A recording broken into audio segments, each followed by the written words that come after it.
you don't know, I get my girl to look at TikToks, and she sends me some of the best of the worst. Now, sometimes it's something that's good enough to make like a full video where we talk about something we can all learn together. These are the guys that didn't make it.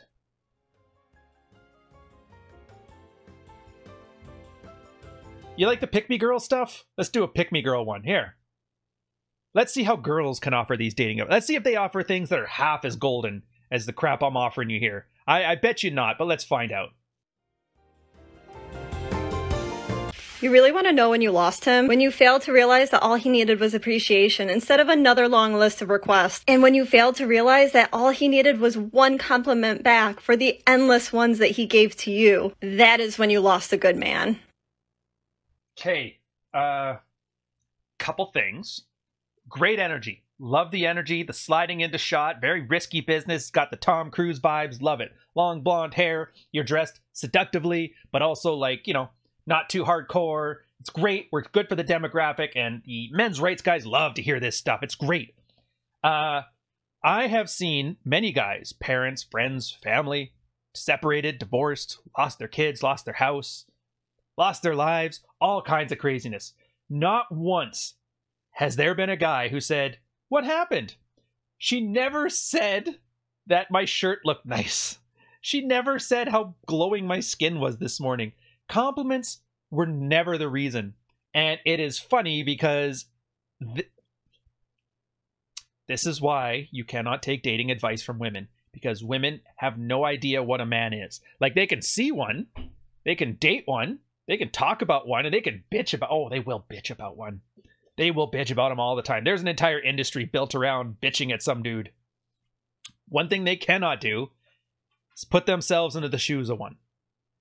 In this case of the nagging wife that drove husband to whatever, to suck start a shotgun or to finally go sleep with the maid or whatever, it wasn't the compliments.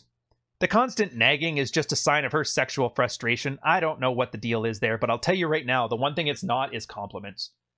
Be pleasant absolutely works. No guy needs to be told, "Hey, tell me how pretty I am. How about just make my life easier?" Then again, I mean, whatever. She's trying at least. I guess she's on the right team. So what if she's playing on the wrong side of the field? Whatever. She's got a ton of these, by the way. She's actually huge. She's way bigger than me. So this almost looks like I'm like hating those above me. What's the Rich Cooper thing? Hate always comes from beneath. Well, she's bigger than me on TikTok. But then again, so is that guy that keeps shitting his pants and washing spoons. So whatever. Anyways, let's do something a little lighthearted here. Let's not go too serious. I'm going to walk through something about fights. So what do you bring to the table? And for a guy, what you have to bring to the table is, and I learned this from an episode of Friends, you know it's good, unagi. That constant awareness of your surroundings. Case in point. This is a great question, and the answer is that I am annoying. Well, Marshall McLuhan came out with this phrase called "the medium is the message," talking about television and how television changes the way you perceive information. Having said that, when you look at that TikTok where a girl's calling herself annoying about catching you in a conversation just before you fall asleep, what was the medium there? I'll give you a hint. Probably boba. Take that, language filters. Here, look. If there's a serious conversation to be had, and I don't know why you think there is. I mean, well, why she thinks there is. But like, it's like, I'm going to wait till he's half out of it, asleep, and wake him up and talk about it. There's two reasons for this. Two.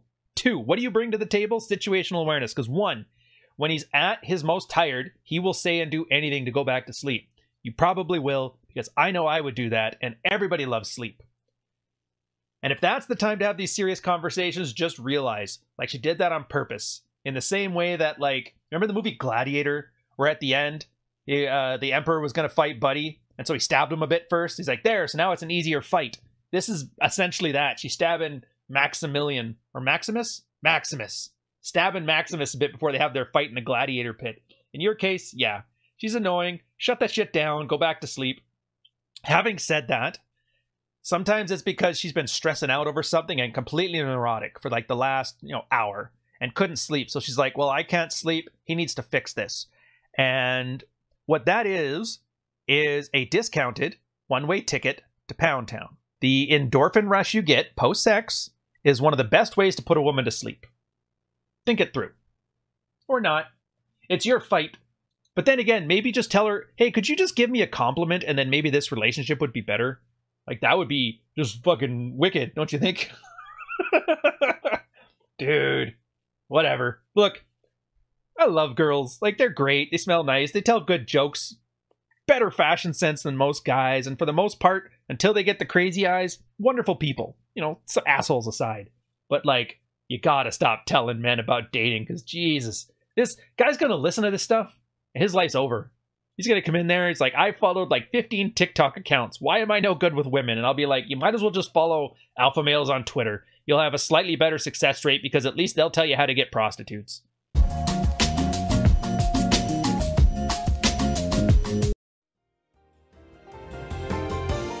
Dear God, did you find another female dating coach?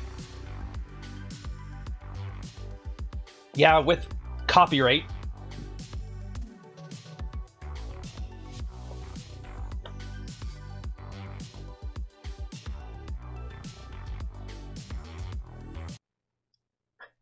Can you believe somebody went to school, bought that sex doll, and then decided to show off all 6 years of their schooling at what the fuck university? Dudes. All right, anyways. I get what she's trying to say. You're going to have a bunch of emotions. But here's the thing. It turns out guys already did this, and we sorted it out. We even got it better. Is this guy, James Franco, David Clare, David Clare, bunch of other guys. Anyways, the book's called Practical Female Psychology for the Practical Man. It was a bunch of pickup artists. They were in their like mid-40s. They've been through the ringer. They've been that, done that. Had a couple friends who were shrinks and they're like, hey, let's put our notes together. So the guys were talking about picking up girls. The other guys were talking about Evo Psych and all the other science stuff. And then it turns out that actually a relationship does have 5 stages. And those they put it in. The first one is testing the guy.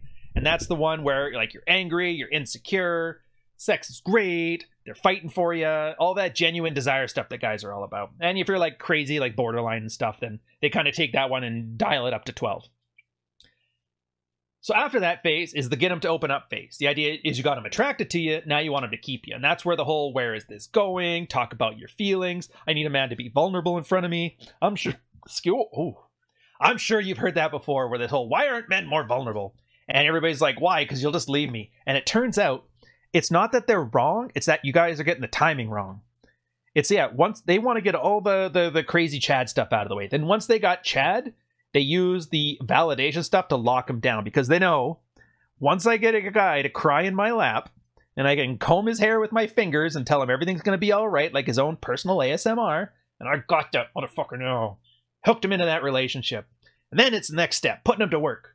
Put him to work. Hey, leave the toilet seat up. Hey, put the toilet paper the other way. Hey, go get me a glass of water. Rub my feet. Rub my back. All those little demands come in. Give me 4 babies. I don't want to work. You need to work. Because let's face it, what do I bring to the table? Well, let's just say a girl wants all this stuff in her life and she can't get it by herself, so she kind of needs you. So what do you bring to the table? It's like, I don't know, all that crap you want and you can't seem to get in the empty bottle of wine and the Xanax. Nothing's ever good enough. Nothing is ever good enough. And this is where you get like the naggy, complaining wives. This is where like a girl, and I guess there's some Evo Psych stuff here where it's like they were saying that cave ladies, back in the day, cave people were like, if I have 1 cave dad and 5 cave babies, all it takes is 1 cave virus, 1 cave COVID, and the whole family's ruined. But if I get 5 dudes to knock me up with 5 different kids, the chances that one of those kids are going to have the COVID antibodies is greater. But emotionally, it's really hard to get everybody all hooked on each other and then just get up and walk away. That's how people get murdered. So what do they do instead? They nag the relationship to death. It's just instinct. They're not trying. They just feel like the love's not there anymore. And then they have to express this every damned day.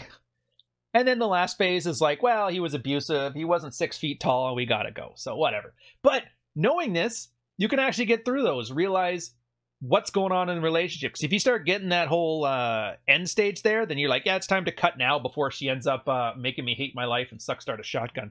Or you can do the MRA thing, run through the entire process, cry about it on social media, have a female men's rights activist influencer tell you how bad you've got it, and have her, use you when she needs to win internet arguments by trotting you out in front of people talking about how bad your divorce was. It's your call. So here, enjoy yourselves, guys. Again, don't take these too seriously. Don't go harassing the TikTok people. Let them have some fun. We're sitting here having some good, wholesome fun at other people's expense. And that's what they want, because any attention is good attention. I will catch you on the next one of these, though. Cheers.